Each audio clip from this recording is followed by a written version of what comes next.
இன்றைய ஸ்பெஷல் புதினா ஆம்லேட்.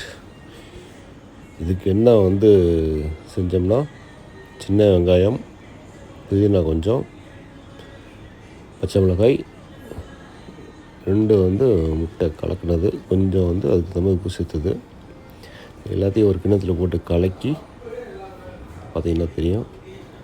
அப்படியே நம்ம தோசைக்கல்லில் ஊற்றுறோம்.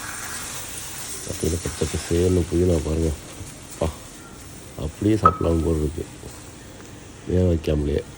அது மாதிரி அப்படியே கொஞ்சம் நல்லா தோசையை மாவு ஊற்றுற மாதிரி ஊற்றி, அதோட கொஞ்சம் சீரகம் சேர்த்தா நல்லாயிருக்குன்னு சொல்லி தோணுச்சு. அதனால் கொஞ்சம் சீரகம் சேர்த்து அப்படி மேலே தூக்கி விட்டா சீரகத்தையும், அப்பப்பா அப்படி இருக்கும் பாருங்கள்.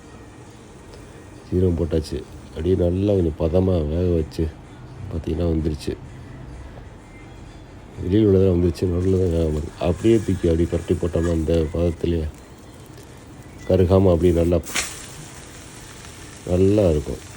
இது பார்த்திங்கன்னா கருகலை. இப்போ பார்த்திங்கன்னா ஏறக்குறைய வந்துருச்சு. நம்ம எடுத்து அப்படியே தட்டில் தூக்கி போடுறோம். ரெடி ஆகிடுச்சு. போட்டு அப்படி சாப்பிட்டா சூப்பராக இருந்துச்சு.